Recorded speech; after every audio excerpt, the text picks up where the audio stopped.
오늘 21페이지입니다. PDF 파일이 있으니까 혹시 안 되시는 분이 있나요? 그러면 좀 띄워주시고요. 21페이지 십자가에 의한 삶은 신앙의 본질과 밀접하게 연결되어 있습니다. 이 부분들을 지금 보고 있죠. 그래서 여기 우리가 지난주에 이제 어디까지 이렇게 갔느냐 하면은 왜 십자가에 의한 삶을 살아야 하는 걸까요? 이렇게 했을 때 우리의 신앙이 십자가에 의한 삶이기 때문에 그렇다라는 거죠. 그래서 이 십자가의 공로 또 십자가에 의한 삶을 살지 않고는 신앙 자체가 제대로 설 수가 없다. 또 하나님과의 친밀한 교제가 되어지지 않는다. 이런 것이죠. 그래서 그 부분에 있어서 그러면은 우리의 신앙의 기본이 되어지는 것이 왜 십자가에 의한 삶과 연결이 되어지는가, 이 답을 지금 찾아 나가는 거죠. 그래서 21페이지 오늘부터 지금 이 시간부터 해볼 부분이 뭐냐면은 십자가에 의한 삶은 결국은 신앙의 본질과 밀접하게 연결이 되어져 있다. 그래서 어떤 면에서 십자가에 의한 삶이라는 게 신앙의 본질의 삶이다, 이렇게 말씀드릴 수도 있겠죠. 자, 그래서 우리 신앙생활은 십자가에 의한 삶인데, 그 십자가에 의한 삶이라는 거는 예수님께서 십자가에서 이루신 일들을 실제적으로 의지하여 하나님 앞에 서는 삶이라는 거죠. 이걸 이제 다른 말로 얘기하면은 예수님의 십자가의 공로를 의지하여 나가는 삶이다, 이렇게 얘기를 하는 거죠. 근데 이 십자가의 공로를 의지한다라는 것은 신앙의 본질과 굉장히 매우 밀접하게 연관이 된다라는 거죠. 왜 연관이 되냐면 이제 신앙의 본질이 하나님을 아는 것과 하나님을 사랑하는 거잖아요. 그리고 이게 친밀한 교제 가운데서 일어나는 일이라는 거죠. 그래서 예를 들면은 십자가의 공로를 의지한다라고 했을 때에 하나님을 알지 못하면 혹은 하나님을 사랑하지 않으면은 십자가에서 도대체 어떤 일들이 이루어졌는지를 모를 거 아니에요. 그러니까 의지할 수도 없는 거죠. 그러니까 알아야 의지하게 되고, 또 안다라는 것은 사랑하는 것과 굉장히 또 밀접하게 연관이 되어진다라는 거죠. 자, 그래서 그런 관점에서 십자가에 의한 삶은 신앙의 본질과 밀접하게 연결되어진다. 그래서 우리가 십자가에 의한 삶을 살아야 하는 그 중요성을 우리가 조금 더 살펴봐야 되는데, 먼저 신앙의 본질을 그러면 먼저 보자라는 거죠. 호세아 6장 6절입니다. 여기 보게 되어지면 나는, 한번 같이 읽어볼까요? 앞에 보이기도 하고요. 나는 인애를 원하고 제사를 원치 아니하며 번제보다 하나님의 많은 것을 원하노라. 우리가 이 부분을 굉장히 많이 지금 보고 있잖아요. 근데 예수님께서는 이 호세아서에 나와 있는 이 6장 6절의 말씀을 두 번씩이나 이렇게 인용했다라는 거죠. 그러니까 구약에 수많은 말씀들이 있잖아요. 근데 그럼에도 불구하고 몇몇 구절들이 예수님을 통해서 직접 인용되어진다라는 거죠. 22페이지인데요. 잘 안 되시나요? 애들한테 좀 도움을 좀 구해도 좋을 것 같은데. 네, 그럼 앞에 여기 지금 나와 있으니까 앞에 보시죠. 두 번이나 인용했다라는 거예요. 다음 페이지 주세요. 22페이지. 두 번을 인용했다라는 거예요. 그러니까 아까도 얘기했지만 수많은 그 구약의 하나님의 말씀들이 있잖아요. 근데 그 말씀들 중에 주님이 꼭 집어가지고 인용했다라는 거는 그게 의미가 있다라는 얘기겠죠. 그리고 어떤 면에서 중요하다라는 그런 의미겠죠. 그런 관점에서 우리가 좀 읽어보면은 인용되어진 게 마태복음 9장 13절과 12장 7절에 이렇게 기록이 되어져 있는데요. 그러면 앞뒤 전 문맥을 좀 보고 이렇게 읽어보죠. 마태복음 9장 10절로 13절에 보면은요, 이렇게 얘기를 해요. 같이 한번 읽어볼까요? 보이시나요? 같이 읽어보죠. 예수께서 마태의 집에서 앉아 음식을 잡수실 때에 많은 세리와 죄인들이 와서 예수와 그 제자들과 함께 앉았더니 바리새인들이 보고 그 제자들에게 이르되 어찌하여 너희 선생은 세리와 죄인들과 함께 잡수시느냐. 예수께서 들으시고 이르시되 건강한 자에게는 의원이 쓸데없고 병든 자에게라야 쓸데있느니라. 너희는 가서 내가 긍휼을 원하고 제사를 원치 아니하노라 하신 뜻이 무엇인지 배우라. 내가 의인을 부르러 온 것이 아니요 죄인을 부르러 왔노라 하시니. 여기 보면 이제 나는 인애를 원하고 했는데 여기는 지금 가서 내가 긍휼을 원하고 이렇게 얘기를 하고 있죠. 그래 인애를 긍휼로 이렇게 바꿔서 말씀하시는데 근본적으로는 같은 뜻이 되어지겠죠.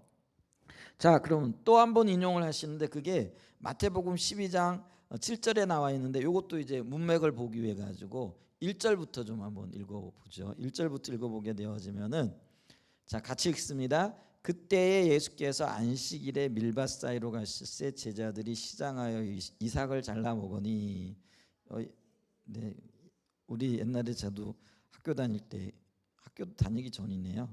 밀밭에서 이제 배고플 때 그 밀 이렇게 비벼가지고 구워가지고 먹었던 생각이 나는데 그러면 여기 왜 입이 여기 새까맣게 되어지는 이거는 시골에서 사는 사람들만 경험해 본 건데 그리고 현 세대들은 잘 모를 거예요.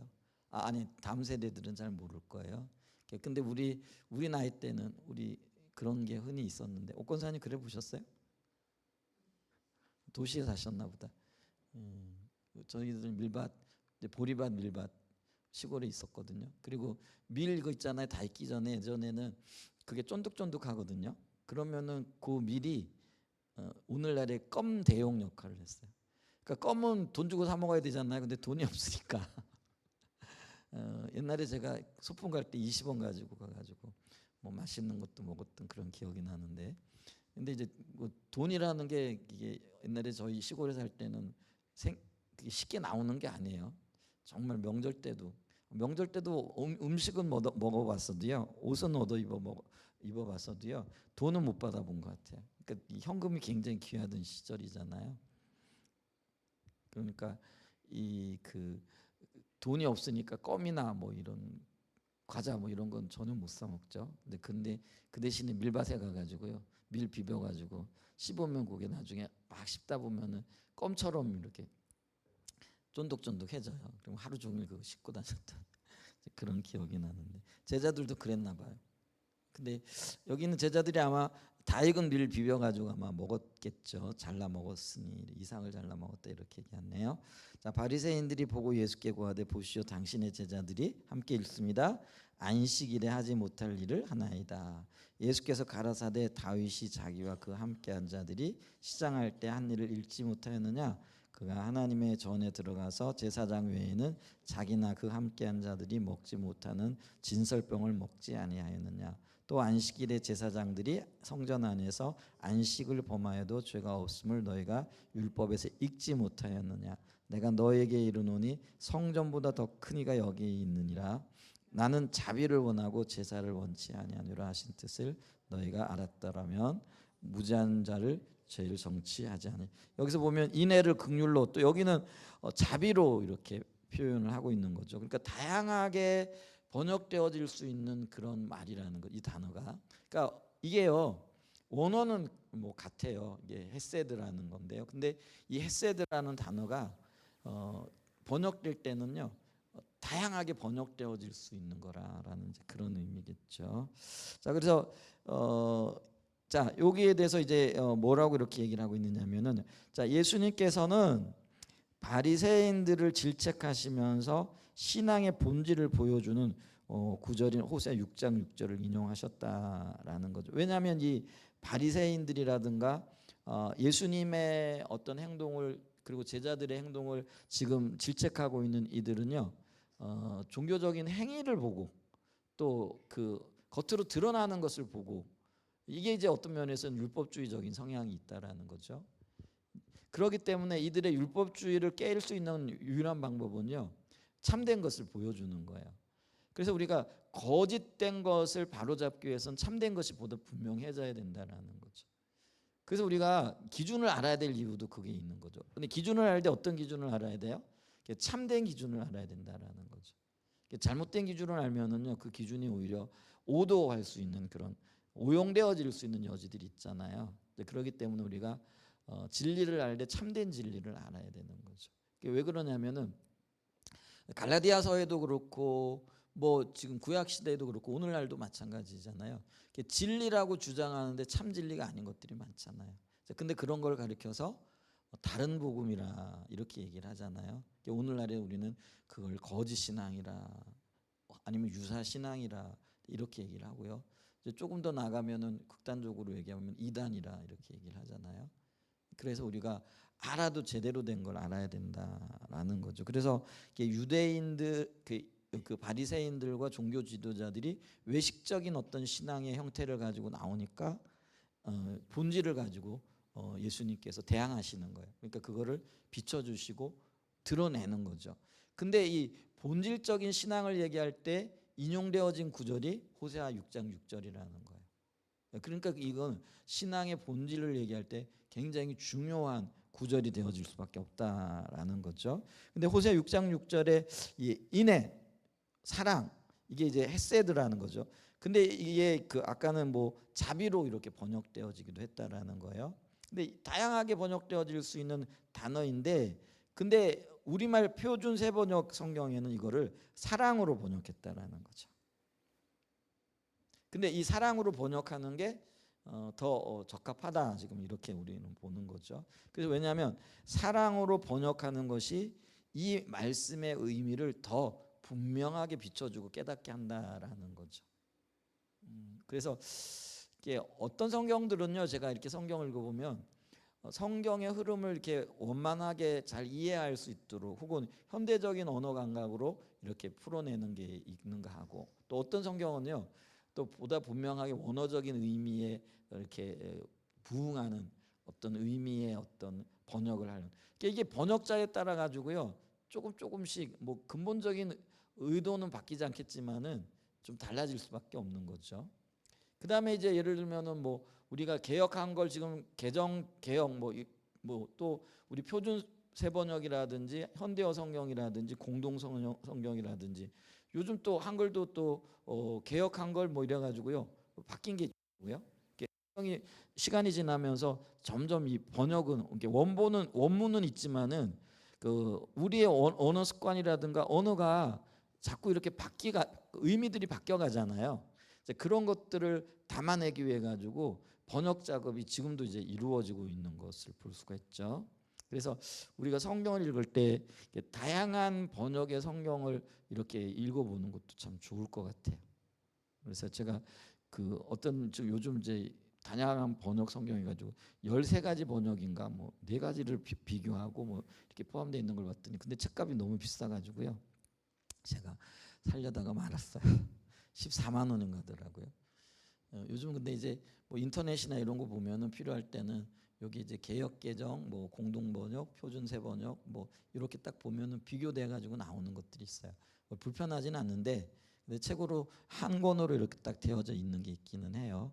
근데 이제 여러분들 보고 사보라 그러면 좀 비싸다 이렇게 반영하시겠죠. 저도 좀 비싸게 느껴져 가지고 하나 사긴 사야 되는데 하고 지금 망설이고 있는 이제 그런 부분이 있는데, 근데 이 부분에 대해서는 표준 세 번역이 사랑으로 표현했는데 사랑으로 표현하는 것이 번역하는 것이 훨씬 더 원문의 어떤 의도를 살려내는데 적합하다 지금 그 얘기를 하고 있는 거죠. 자, 그러면서 이렇게 얘기를 하는 거죠. 나는 인애를 원하고 제사를 원치 아니하며 번제보다 하나님을 아는 것으로. 요게 이제 개역 개정이나 개역 한글의 번역이에요. 근데 이렇게 하는 것보다 세번역 표준 세번역처럼 나는 나의 백성들이 변함없이 하나님을 사랑하기를 제사보다 원하며 불로 태워드리는 제사보다 하나님을 알기를 더 원하노라 하고 이렇게 번역했다라는 거죠. 그런데 이렇게 번역했을 때에 이 의도나 의미가 더 분명하게 살아난다. 지금 이제 그 이야기를 이렇게 하고 있는 거죠. 그렇기 때문에 이 신앙의 본질은요, 한마디로 얘기하면은 하나님을 아는 것, 사랑하는 것 이렇게 얘기한다라는 거죠.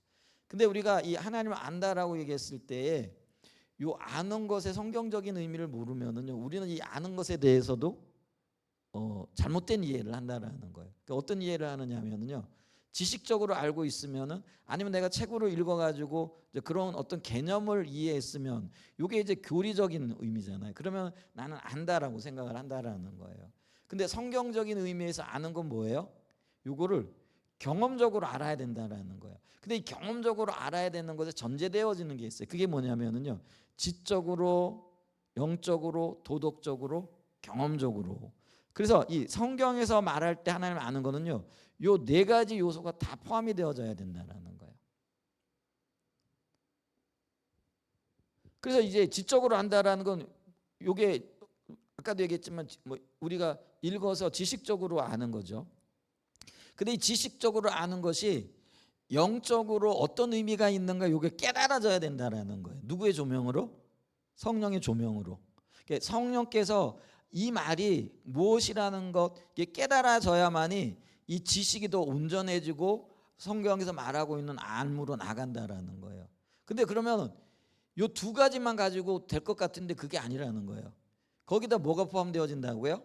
도덕적인 열매가 나타나요. 그러니까 내가 아는 게 영적으로 깨달은 게 실제 삶에서 사라지고 거기에서 나타난 어떤 하나님이 원하시는 열매가 안 맺혀지면은요, 그거는 모르는 거라는 거예요. 그게 도덕적인 열매예요. 그러니까 도덕적으로도 알아야 된다라는 거예요. 근데 이렇게 도덕적으로 알게 되어지면 야, 이게 정말 하나님의 말씀이네? 이거를 있잖아요, 온 몸으로 체득한다라는 거예요. 그게 경험이라는 거예요. 그래서 성경에서 말하는 거는요, 요 네 가지가 함께 가야 되는데 오늘날에는 우리가 뭐예요? 뭐 인식론이라든지 뭐 지적인 어떤 영역에 의해서 뭐 내가 깨달은 것, 또 뭐 아는 것, 또 뭐 이게 지식적으로 어떤 것들을 설명할 수 있는 것, 뭐 이런 것들을 아는 거라고 생각을 하는 거죠. 근데 이렇게 알아가지고는요, 어떠한 그 성령의 인도하심 가운데 맺고자 하는 열매들, 그리고 진정한 능력이 없다라는 것 우리 다 알잖아요. 그래서 예를 들면 우리가 자주 하는 질문이 그거잖아요. 우리가 물어본다라는 거죠. 하나님 전능하신 것 믿습니까? 알고 있습니까? 그러면 우리 다 어떻게 대답해요? 네, 아멘이라고 얘기하죠. 그럼 하나님 전능하신다라는 거를 아는데 지식적으로 알면 어떻게 돼요? 실질적으로 내가 어떤 어려운 일이 딱 부딪히잖아요. 그러면 그게 별로 도움이 안 돼요.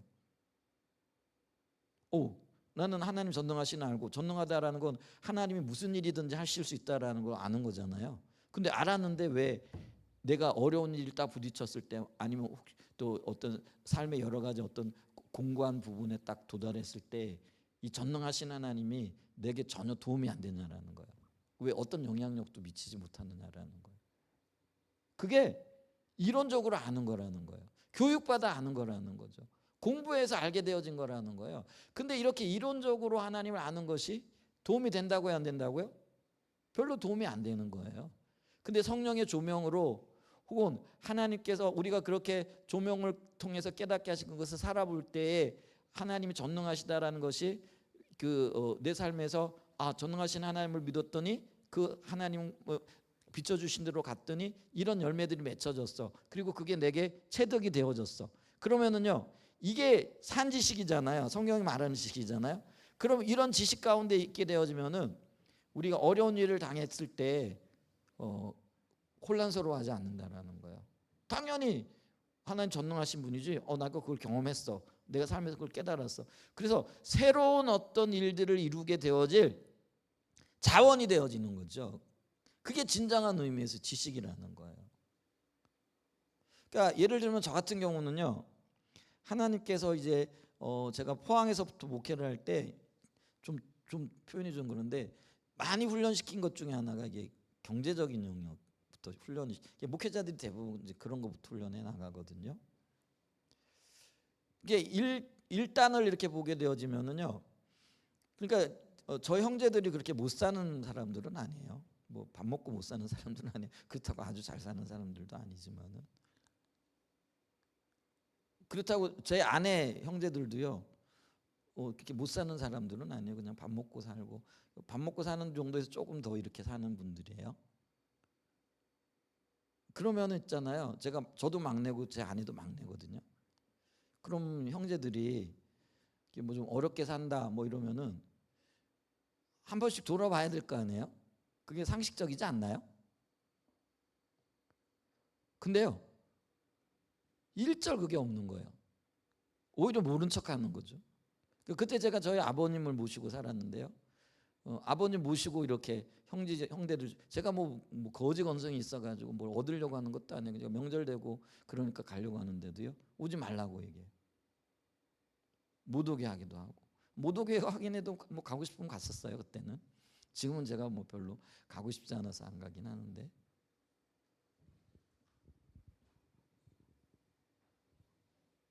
근데 제가요 나중에 가만히 보니까요 그게 인간적인 어떤 그게 아니었더라고요. 왜냐하면 지금도요 가끔 저희 형님이 명절 되고 그러면야 잘 지내냐 하고 전화가 와요. 그럼 전화가 오고 보면 다음에 통장에 이렇게 돈을 보내주셔요 저한테. 요즘도 그렇다고. 사실은 뭐 안 보내줘도 지금 잘 살고 있잖아요. 근데 어떤 때는 애들 지금 뭐 다 컸는데 뭐 애들 뭐 하고 있냐 이렇게 물어봐요. 뭐 요즘 학교 다니고 있죠. 그래 뭐 결혼을 안 한대냐? 결혼도 뭐 때가 돼야 하는 거죠. 뭐 거기에 대해서는 주님만 바라볼 수 없어. 그러냐 그러면서 뭐 돈 좀 보냈다 애들 용돈 주라. 그럼 애들 주라고 이렇게 보내주세요. 요즘도. 그러니까 제가 저 형제들이 뭐 그렇게 이렇게 인색하거나 이런 분들이 안 해요. 특히 저희 또 아내 식구들도 마찬가지죠. 아니에요. 근데요, 그 포항에서 집중적으로 훈련받은 그 기간이 있잖아요. 근데 누구도 우리를 아는 척을 안 하는 거예요. 가장 가까운 형제들도. 그리고 주변에 있는 그 어떤 사람, 뭐 교회가 어렵다고 해 누구 하나 돌아보는 사람들이 없고 오히려 도움을 요청하는 사람들은 이렇게 있었죠. 뭐 도울 수 있는 힘도 없었지만. 그 어느 한 해는요, 우리 저희 장애를 가지고 계신 아버지가 남의 밭에다가요 몰래 뭐죠?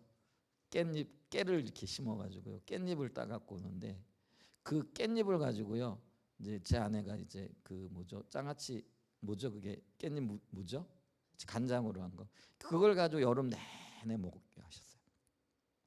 다른 뭐 반찬도 없었는 거죠. 근데 그런 시간을 이렇게 보내는 시기가 있었거든요. 뭐 진짜 어려웠던 시기예요. 근데 그런 어려운 시기에도요 그 주님은 바라보고 주님이 우리를 굶기지 않으신다. 그러니까 굶을 법한 몇 번의 어떤 시간들도 있었어요. 그래서 제가 가끔 얘기하잖아요. 이렇게 먹을 게 떨어졌는데 제 아내가 저는 그때 신학 대학 다닐 때부터 그렇게 좀 어려웠어요. 뭐 대학원 때는 집에 돌아보질 않. 너 알아서 공부해라. 뭐 너 이제 뭐 할 거 우리 할 거 다 했다. 이제 형들이 이제 그렇게 했어요. 이제 그래서 제가 그런 부분에는 저희 아이들한테도 좀 냉정해요.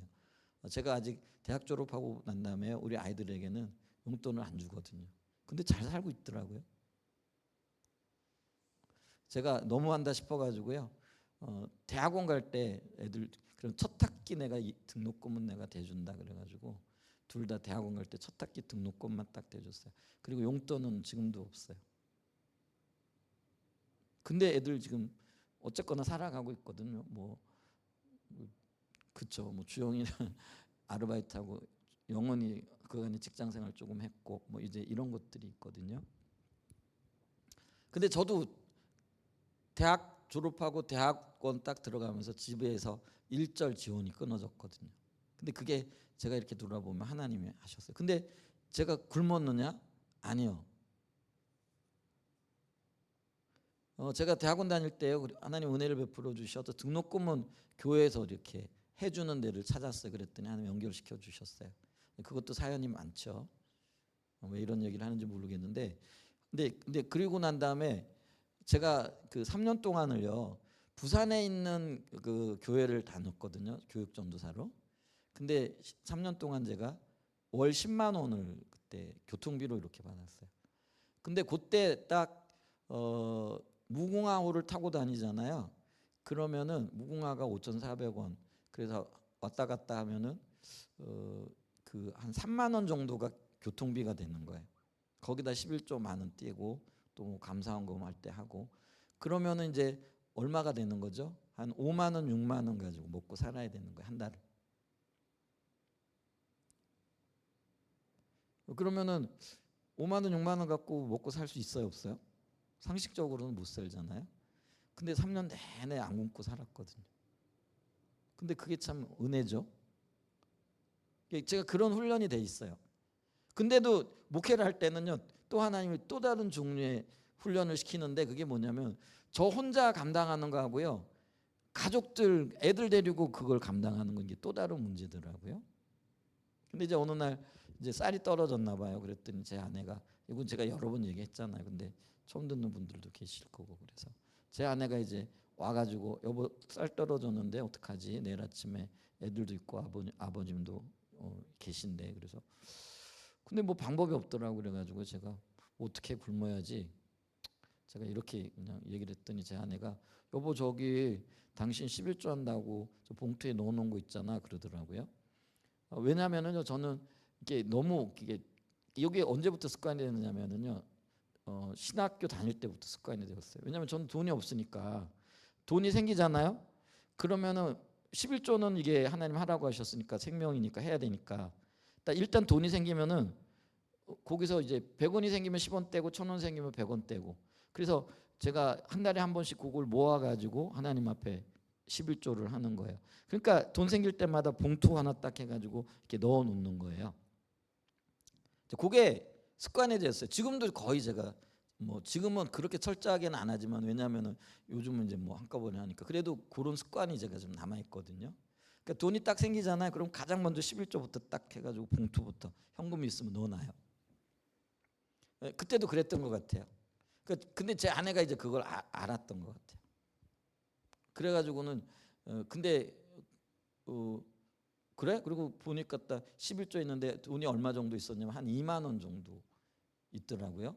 그러니까 11조로 한다고 막 이렇게 모아놓은 게 한 2만 원 정도 이렇게 되는데, 근데 이걸 어떻게 하자고 그랬더니, 그거 먼저 좀 쌀 사고 나중에 11조 하면 안 돼? 하고 제 아내가 이렇게 얘기를 하더라고요. 그때 제가 기억에 20kg짜리 쌀이 아마 한 2만 얼마나 3만 원 뭐 이렇게 했던 것 같아요. 그래서 20kg는 쌀을 못 사고 10kg짜리는 좀 살 수 있었던 그 돈이었던 것 같아요. 그 돈 가지고 그거 먼저 좀 쌀 사다가 우리 하고 나중에 그 11조 기억했다가 해놓으면 되잖아, 이렇게 제 아내가 이렇게 얘기를 하더라고요. 여러분 생각엔 어떠세요? 그럴 수 있어요, 없어요? 아이들한테 물어봐야 되겠네. B, 그렇게 할 수 있어, 없어? 할 수 있어, 없어? 그렇게 얘기할 수 있어, 없어? 네 생각에 그렇게 할 수 있을 것 같아, 없을 것 같아? 할 수 있을 것 같아? 그래, 할 수 있을 것 같아요.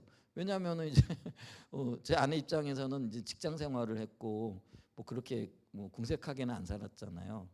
이제 그러다 보니까 늘 뭐 월급 타면은 한 달에 한 번씩 뭐 11조 얼마다 뭐 이래가지고 11조를 하는 스타일이었고, 근데 이제 제가 볼 때는요, 지금 우리 형편에 그 2만 원을 썼다가 어디서 2만 원을 메꿔 놓을 수가 없는 거예요. 아무리 생각해도 이게 메꿔. 왜냐하면 그때 저희들이 교회 뭐 한 7명이 안 됐던 것 같은데 대부분 이제 노인분들이었고요. 그분들이 헌금을 하시긴 하셨어요. 근데 헌금 합계를 해보면은 한 주에 한 2만 원, 뭐 3만 원 이렇게 나오고요. 그분들이 특별히 좀 뭐 헌금하거나 아니면 11조를 하거나 그래봐야 한 달에 한 3, 40만 원이 채 안 나왔던. 근데 그때 거기 이제 교회 뭐 교회 빚이 있었거든요. 그때도 빚 갚아야지. 그 다음에 교회 공과금 해야지. 뭐 이렇게 하고 난 다음에 남는 게 이제 저희 생활비로 이렇게 오는 거였는데, 근데 그거 가지고 그걸 받아도 또 받을 수 있을지도 잘 모르겠는데, 왜냐하면 제가 그때도 생활비 못 받고 지낸 날이 여러 달 있었거든요. 많이 있었거든요. 그러니까 이거를 11조를 메꿔 놓는다라는 보장이 없는 거예요. 제 생각에 그래요. 아내 생각하고 제가 좀 생각이 다르고 입장이 다르잖아요. 근데 아내는 이제 당장 눈에 보이고 또 내일 뭐 때거리 이렇게 걱정이 되어지니까 그냥 먼저 좀 씁시다. 그리고 나중에 채워 놓읍시다 그러더라고요. 근데 제가 아무리 봐도 안 될 것 같아요. 그래가지고 안 돼. 그렇게 안 돼. 제가 이렇게 얘기를 했어요. 좀 냉정하죠. 근데 저는 그랬어요. 어쨌거나. 그러면서 뭐 굶으면 되지 뭐 이런 생각을 했던 것 같아요. 그랬더니 제 아내가 저를 한참 쳐다보더니 그냥 그 말에 동의가 됐는지 알았다 그러고 그냥 나가더라고요. 제가 그런 훈련을 받았어요. 근데 어떻게 됐다고요? 다음날 아침에 가보니까 새벽 기도 가는데 누가 있잖아, 사택 앞에다가 20kg짜리 쌀한 뭐죠? 쌀 한 포대를 갖다 놨더라고요. 근데 지금도 누군지는 잘 모르겠어요. 저희 교회 식구들 중에 갖다 놓은 부분은 없는데, 아니면 우리 동네 분이었는지, 아니면은 우리 저기 그 사택 아파트에 믿는 분들이 이렇게 계셨거든요. 이렇게 5층짜리 아파트였는데 우리가 2층에 살고 뭐 4층에 특별히 우리 왔다 갔다 하는 뭐 저기가 있었고, 뭐 그분들이 했는지 아니었는지 모르겠는데 하여간 어쨌거나 20kg짜리 쌀 한 푸대를 갖다 놨는데 절묘하잖아요. 바로 그날에 그 또 홍역을 치르고 난 다음에. 근데 이런 경험이요, 제가요 여러 번 있었어요. 이게 먹는 쌀과 관련되어진 것도요. 예를 들면 저희 형님이요, 저희가 거기 몇 년인 동안 딱 한 번 왔거든요. 근데 어딜 들렀다 오면은 이제 시골에 들렀다 오는 거예요. 근데 저희 시골에 논밭이 좀 있거든요. 아직도 있어요. 큰 형님이 그거. 근데 이제 농사를 지니까 쌀을 올려보내더라고요. 그럼 그 쌀 우리 주느냐? 안 줘요. 그러면 그 쌀 어떻게 하느냐? 자기들 먹고 남은 거 다른 분들하고 나눠 먹긴 해요. 근데 우리 동생인 저에게는 안 줘요. 지금 그렇게 하고 있는. 그러니까 그분들이 나쁘다 그게 아니라 이게 형편을 모르는 거예요. 뭐 쌀 그거 줘봐야 짐 될 수도 있잖아요. 근데 있잖아요, 그 시골에 들렀다가 이제 영천이거든요. 이게 대구 밑에 영천이고 또 대구 옆에 포항이잖아요. 그러니까 동생이 있다 그러니까 한번 전화가 왔더라고. 한번 들러도 되냐? 오세요. 뭐 그랬더니, 근데 그때가 우리가 쌀 떨어졌을 때거든요. 근데 오더니 야 좀 내려와봐 그러더니 차 트렁크를 똥 여는데 그 트렁크에 뭐가 있어요? 시골에서 실려준 쌀이 들어가 있는 거예요. 그러니까 시골에 이렇게 내려가니까 이제 뭐 저희 그 논뭐밭 이렇게 있으니까 농사 짓는 분이 왔다고 이제 쌀을 한 포대, 왜 그때는 그 왜 그 정분미 포대가 아니고 왜 하얀 그 자루 포대 있잖아요. 그게 한 30kg짜리 되는 거. 그게 이렇게 실어줬나 봐요. 그러면 이제 자기 그냥 먹고 가면 되잖아. 가져가면 뭐 트렁크에 실려 있는데. 근데 내려오라 그러더니 야 이거 너 먹어라 그러면서 쌀을 주는데 그때가 쌀이 저희 집이 떨어져 있을 때였거든요. 그러니까 이런 일들이 반복적으로 이렇게 있는 거예요. 그러니까 저는 있잖아요. 예를 들면은 뭐 먹고 사는 문제, 뭐 돈이 있고 없고 이걸 떠나가지고 굶지는 않는다. 제가 근데 아직도 좀 그때 아쉬운 게 있었다고 그랬잖아요. 그게 뭐냐면은 주를 위해 굶을 수 있는 믿음은 안 됐던 것 같아요.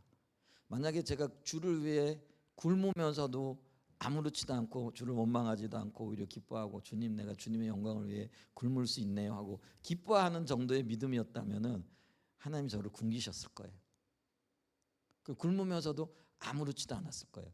근데 아마 하나님이 저를 볼 때 너 굶겼다가는 요게 입이 뼈뚜룩 해가지고 좀 원망하고 좀 불평하고 너 뭐 하나님이 뭐 살아계시니 안 살아계시니 뭐 이런 속으로라도 그런 생각을 할 수 있잖아요.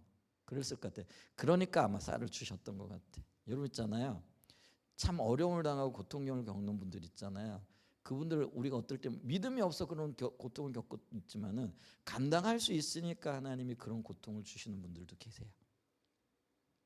그래서 그게 굉장히 빠른 훈련과 큰 훈련의 어떤 결과들을 가지고 오는 거예요. 제가요 그거를 이해하는데 한 7년인가 시간이 지나고 난 다음에 어느 날 제가 그때 당시를 이렇게 생각해 보는데 그게 떠오르더라고요. 그러면서 그때 내가 믿음이 없었네. 한때는 그게요, 하나님이 나를 사랑하시고 나를 이렇게 공급하시기 때문에 먹을 것을 이렇게 놓치지 않고 채워주시는 굉장히 큰 감사였거든요. 감사 맞죠. 근데 제가 믿음이 조금 자라서 보니까요, 그때가 야 내가 믿음이 참 없었던 때였구나. 하나님이 차마 굶기지는 못하셨구나. 만약에 굶겼다가는 얘가 좀 어긋날 수 있는 이제 그 상태의 믿음이에요. 그러니까 하나님이 그때 먹을 걸 주신 거예요. 그게 깨달아져서요. 근데 그게 깨달아지니까 주님 내가 주를 위하여 굶을 수 있는 그 놀라운 영광, 그 특권은 놓쳤네요. 그래서 제가 그때 많이 울었어요.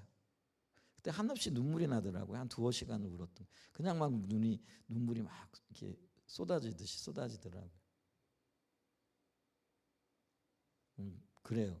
지금 같으면 모르겠어요. 조금 굶기셔도 할지 아니면 여기 믿음이 더 없어져가지고 더 할지는 잘 모르겠는데, 하여간 그런 과정들을 거치면서 저는 하나님이 우리의 삶 가운데 굶기지는 않으시고 늘 쓸 것을 채우신다라는 걸 경험을 했거든요. 요게 경험까지 나가서 하나님 전능하시고 공급하시는 하나님인 것을 알게 되어진 거예요. 그래서 제가요, 예를 들면 요즘도 교회에 재정적인 부담이 이렇게 있을 때 있거든요. 어떤 때는 풍성해요. 근데 어떨 때는 진짜 간들간들할 때가 있고요. 아직까지 마이너스까지는 안 나본 것 같아요. 그러니까 제가 예전 교회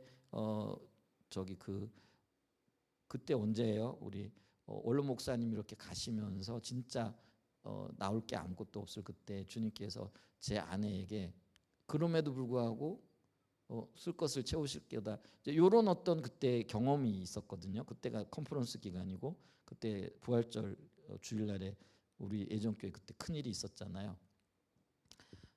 이제 그런 어떤 것들을 겪고 그때 이후는요, 교회가 실질적인 마이너스가 나본 적은 없어요. 오늘까지. 간들간들한 때는 있어요. 근데 요 간들간들할 때도요, 제가 크게 염려하지 않는 거는 어떤 까짓것 뭐 주님이 주시면 감사하고 안 주셔도 뭐 안 주시는 거는 뭐 굶으라고 하시는가 보지. 그래서 제 아내하고도 뭐 주시면 먹고 안 주시면 안 먹으면 되지 뭐 이런 생각을 하고 있는 거예요. 어떤 면에서 이제 거기까지 믿음이 좀 자란 거죠. 그래서 어떤 필요를 채우시는 어떤 영역에 있어서는 전능하신 하나님, 공급하시는 하나님에 대한 지적이고 영적이고 도덕적이고 경험적인 지식이 우리 가운데, 저의 삶 가운데는 아마 제 안에도 그럴지 않을까 싶어요. 이제 그거는 있는 거예요. 그러니까 그걸 별로 걱정을 안 해요. 그리고 하나님이 여기까지 인도하셨다? 그러면은 딱 거기까지만 우리는 발걸음을 인도하면 돼요. 뭐 그 이상이나 이유는 뭐 하나님 알아서 하실 일인 거죠. 우리가 할 수 있는 자리 최선에까지만 나가면 되는 거죠. 자, 그러면은요, 교회가 아까 얘기했잖아요. 간등간등하고 뭐 이런 일이 생겨도요, 크게 염려 안 해요. 그리고 좀 기다려보죠. 우리 좀 기도해보죠. 하나님이 채워주실 거예요. 그래서 뭐 기도팀에 얘기를 하든지 아니면 뭐 기도팀에도 얘기할 것도 없다 싶으면 아예 얘기도 안 하고 그냥 재정 집사님하고 저하고만 알고 있는 거죠. 최근에는요, 뭐 그런 것들에 대해서 기도팀에도 굳이 말할 필요가 없는 거죠. 하나님이 채워주시고 뭐 인도하시니까. 그게 이게 하나님을 알되 지적으로, 영적으로, 도덕적으로, 경험적으로 알게 되어지고, 이제 그러면은요 별로 흔들리지 않아요. 근데 요게요, 묘한 거는요, 각 분야마다 좀 다른 거 아세요? 어떤 분은 요게 강점이 있어요. 어떤 분들은 요게 좀 약한 약점이 있고요. 근데 이게 주님을 알아간다라는 건 이 약점들이 점점 없어져 간다라는 그런 부분에서까지. 그리고 요렇게 알게 되어진 하나님이 다른 영역의 하나님을 아는 곳에도, 경험하는 곳에도 요게 좀 시차가 필요해요. 그리고 여기도 어떤 훈련들이 필요해요. 그게 좀 달라져요. 그리고 빨라져요. 그래서 전적으로 하나님을 의뢰하는 거, 요 한 부분, 어느 한 부분에 되잖아요. 그럼 다음 부분이 자동으로 되지는 않아요. 근데 조금씩 조금씩 빨라진다는 거죠.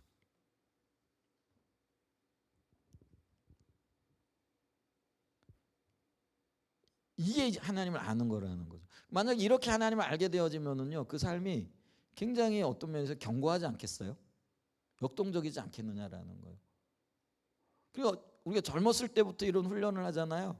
그럼 굉장히 견고한 거죠. 제가 가만히 보니까요, 제 아이들이 이런 거를 이제 물론 이제 어렸을 때 어떤 때는 상처가 되기도 했을 거예요. 왜냐하면은 그게 이게 채워져야 할 때 채워지지 않는 것들이 있었거든요.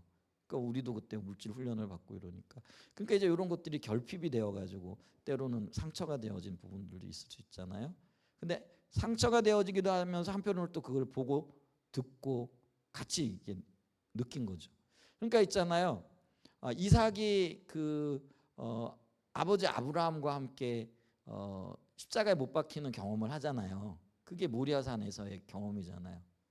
이제 그러니까 이 이삭의 삶에서는 뭐가 없는 거예요? 불순종이 없는 거예요. 오직 이삭의 삶에서 순종만 있거든요. 그게 함께 경험되어진 거죠. 이제 그러니까 이제 우리 애들을 보니까요, 너무 태평인지 몰라도 이게 뭐 물질이나 이런 것들에서 크게 걱정이 없는 것 같긴 하더라고요. 아, 물론 상대적으로 더 걱정할 수도 있는 영역이기도 하겠죠. 근데 주님이 채우신다라는 기본적인 경험은 있는 거예요. 그러니까 별로 크게 이렇게 요동하지 않는. 근데 이런 경험들이 있어야 돼. 그게 성경적인 의미에서 하나님을 아는 거라는 거예요. 아멘. 그러면서 이제 우리는 또 다른 경험들을 해가야 돼. 주님을 아는 영역. 그래서 여호와는 치료하시는 하나님이다. 성경에 보면 나는 치료하는 여호와라. 그러면서 나는 길르앗의 유향이 되나니. 그러니까 길르앗의 유향이라는 게 뭐예요? 예전에 구약 시대에는 치료할 때 치료제가 뭐였어요? 기름이었거든요. 지금도 어떤 분들은 기름 갖고 다니면서 기도할 때 그거 아마 감람용가 봐요. 뭐 발라주기도 하고 뭐 이렇게 하는데 그게 이제 상징적인 의미겠죠. 그러면은 주님이 우리를 치유하시겠다, 회복하시겠다고 말씀하셨고 약속하셨잖아요. 그럼 우리는 이제 기도하면서 그걸 경험하는 거예요. 근데 그게 경험이 되어지잖아요. 그러면 기도하기가 굉장히 편안하고요, 믿음이 생기는 거예요. 한 번씩 한 번씩. 그러니까 저도요, 기도할 때요, 그냥 큰 부담감 없이 해요. 하나님 하신다라는 거 알고요. 안 하실 땐 또 뭐 의도가 있겠죠. 그러니까 편안한 거죠. 그러니까 기도했는데 안 나을까 뭐 이런 부담감은 전혀 없어요. 기본적으로 낫는다라는 그런 믿음은 있어요. 근데 안 낫게 하셔도 그게 뭐 내가 할 일이 아니니까 그거는 뭐 하나님이 하실 일이라는 거죠. 그래서 우리 기도해야 돼요. 그러면서 우리 각자가요, 그 기도의 경험을 해야 돼요. 여기 보면은요, 치유 경험하신 분들이 있으시잖아요. 은채자매님 예전에 감기 때문에 굉장히 하실 때 기도하고 감기 난 적 있죠, 기도하고. 저기 뒤에 있는 우리 양선희 집사님 최근에 불면증 요즘 잘 주무시고 계세요? 그 병원에 갔는데도 안 된다고 그래서 그때 기도하고 바로 이렇게 저기 남편 되시는 분이 기도해드리라 그랬더니 기도했더니 그때부터 잘 자기 시작한다고. 그게 그런 일이 있었고요. 또 뼈 뭐 이런 것들, 이게 우리 교회에요, 치유의 경험이 알게 모르게 많이 쌓여져 왔거든요. 이게 있어요. 그러니까 우리가요, 기도하는데 우리 교회 식구들은요, 기도합시다 그러면 어쨌거나 속으로는 어떻게 생각하실지 모르는데 하여간 다들 주섬주섬 모셔가지고 함께 기도하거든요. 표현이 좀 그래요. 근데 그 기도할 때 어떤 마음이겠어요? 당연히 기도를 들어주시고 낫는다라는 그게 있을 거예요. 그게 우리 DNA 속에 박혀야 된다라는 거예요. 그게 치유에 대한 하나님을 아는 거고 경험하는 거라는 거죠. 뼈와 관련되어진 거는요, 하나님이 더 치유를 빨리 해주시는 것 같더라고요. 그런 경험들이 있는 거죠. 그래서 뭐 허리 디스크라든지 뼈 뭐 어디 아프다 뭐 이런 분들이 더 빨리 치유되어지더라고요. 근데 육신의 질병 치유되는 거는 오히려 훨씬 더 빨라요. 근데 뭐가 문제예요? 마음의 상처라든가 영적인 문제는요, 여기 또 다른 하나님의 어떤 은혜가 필요하고 경험해야 될 것들이 있는 거죠. 그래서 우리가요, 지금 전인적인 치유를 놓고 기도하는 거예요. 이게 육신적인 영역과 정서적인 영역과 영적인 영역이 다 주님 앞에서 우리 그 주님을 알아야 돼요. 전인적인 치유를 행하신 하나님을 알아야 돼요. 그게 경험적으로 알아야 돼. 그게 주님을 아는 거라는 거예요. 그걸 우리가 얘기할 때 다트의 지식이라 이렇게 얘기를 하잖아요. 경험적으로. 그게 우리에게 신앙적인 재산이 되어지고 신앙적인 능력이 되어지는 거예요. 아멘. 그렇게 알아야 돼요. 자, 그다음에 또 하나 신앙의 본질이 뭐라고 얘기를 했어요? 하나님을 사랑하는 거라 이렇게 얘기를 했잖아요. 근데 우리 기독교의 근본 정신이 사랑인 거 다 알죠?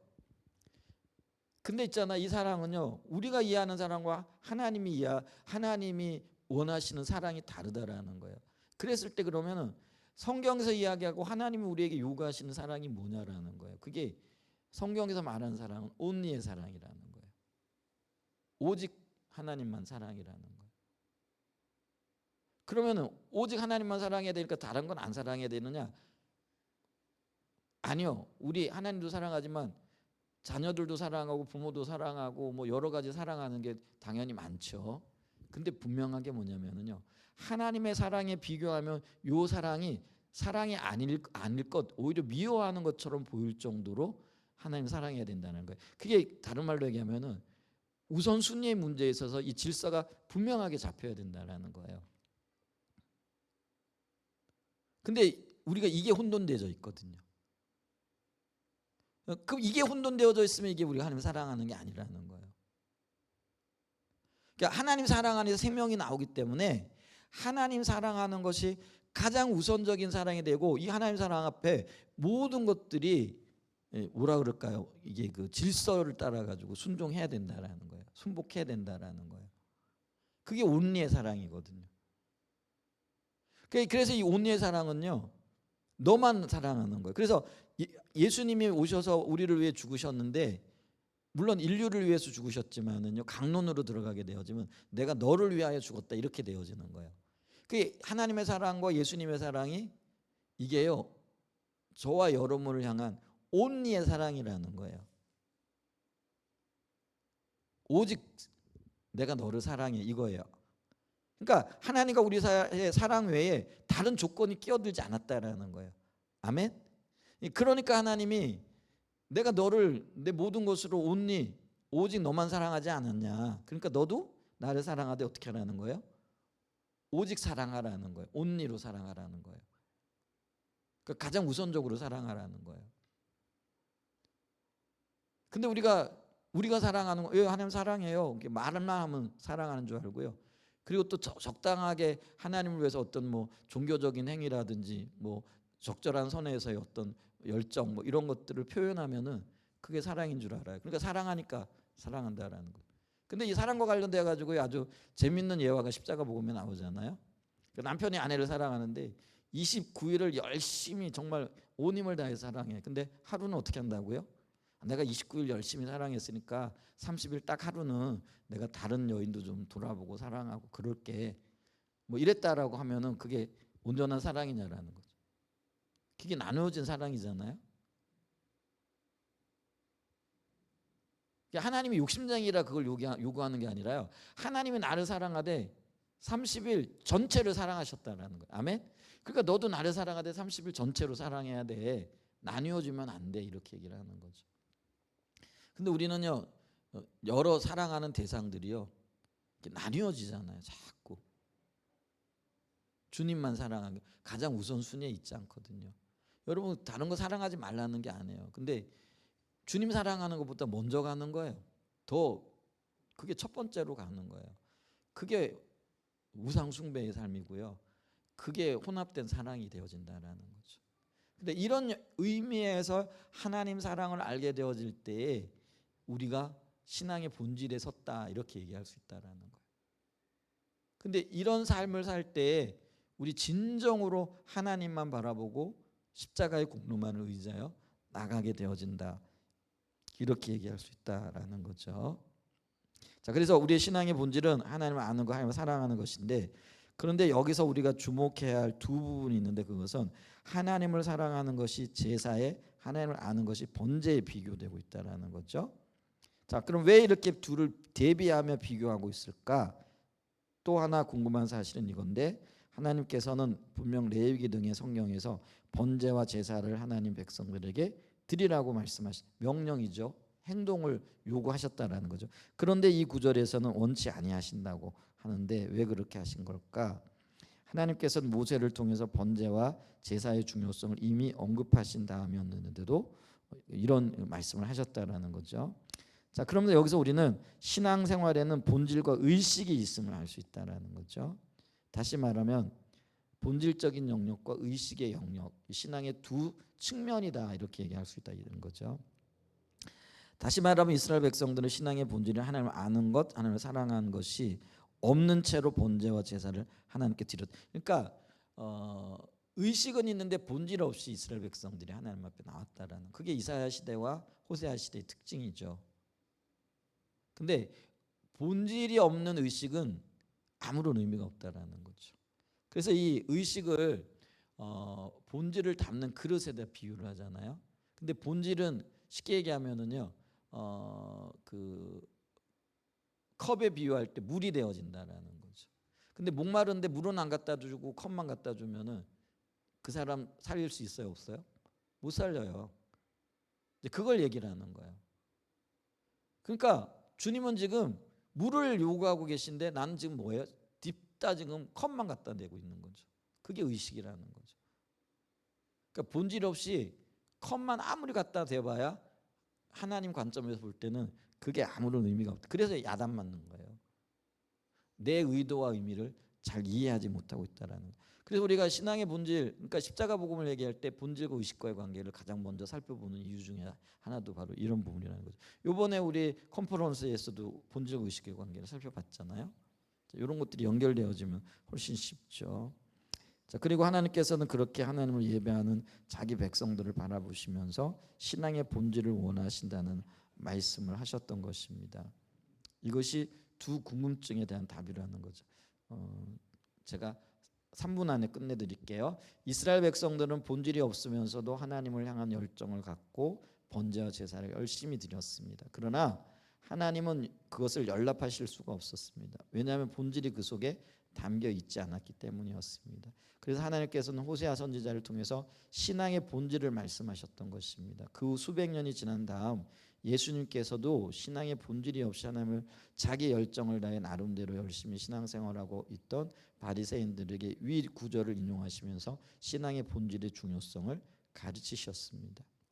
왜냐하면 호세아 시대나 바리새인 시대가 똑같은 시대이기 때문에 이 똑같은 문제가 대두되는 거예요. 근데 바리새인 시대랑 이 시대가 똑같다라는 거예요. 왜냐하면 지금 우리 가운데 본질이 없는 의식이, 마음이 없는 어떤 의식들이 너무 많이 행해지고 있다라는 거예요. 그러니까 우리가 지금요, 예수님이 보실 때 그 시대가 호세아 시대와 똑같았듯이 신앙의 본질적인 관점에서 보면은 우리 시대가 바리새인의 시대와 똑같다라는 거예요. 그러니까 굉장히 위험한 시기라는 거죠. 지금 우리가 굉장히 위험한 신앙생활을 하고 있다라는 거예요. 실제로 호세아 시대에는 본질이 없는 채로 수많은 제사가 드려졌습니다. 우리는 그저 본질이 없는데도 수많은 번제와 제사가 드려졌다는 사실에 입이 다물어지지 않을 뿐입니다. 하나님은 그토록 수도 없이 드려졌던 제사들을 받지 않으셨습니다. 하나님의 마음을 알려주는 구절이 있습니다. 너희는 가서 내가 긍휼을 원하고 제사를 원치 아니하노라 하신 뜻이 무엇인지 배우라. 내가 의인을 부르러 온 것이 아니요 죄인을 부르러 왔노라. 여기 의인도 자칭 의인을 얘기하는 거예요. 하나님 관점에서 의인이 아니고요. 우리 신앙은 하나님을 아는 것, 하나님을 사랑하는 것입니다.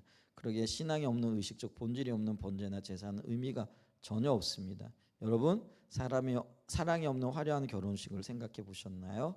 아무리 결혼식이 화려하다 할지라도 부부간에 사랑이 없다면 사실 그 결혼식은 축복이 아니라 비극이죠. 본질이 없는 신앙생활이 하나님의 생명이 흐르는 게 아니라요, 오히려 저주가 흐르고요, 재앙이 흐를 그런 신앙생활이 되어질 수 있다. 이게 참 재밌다기보다도 굉장히 놀라운 사실이잖아요. 신앙생활을 하면 할수록 재앙을 받고 저주를 받을 수 있다라는 거예요. 우리가 신앙생활을 하면 할수록 뭐 해야 되는데? 복을 받고 생명을 받고 하나님 함께 하셔야 되는데 전혀 다른 결과가 나올 수 있다라는 거죠. 그래서 십자가에 의한 삶이 뭔지, 신앙의 본질이 뭔지 이런 것들을 좀 더 깊이 생각하고 성경적인 의미에서 우리의 신앙을 정립해야 되지 않을까 싶습니다. 그 자리에 설 수 있는 저와 여러분 되시기를 예수님 이름으로 축복하고 축원드립니다. 기도합니다. 참 좋으신 하나님 아버지,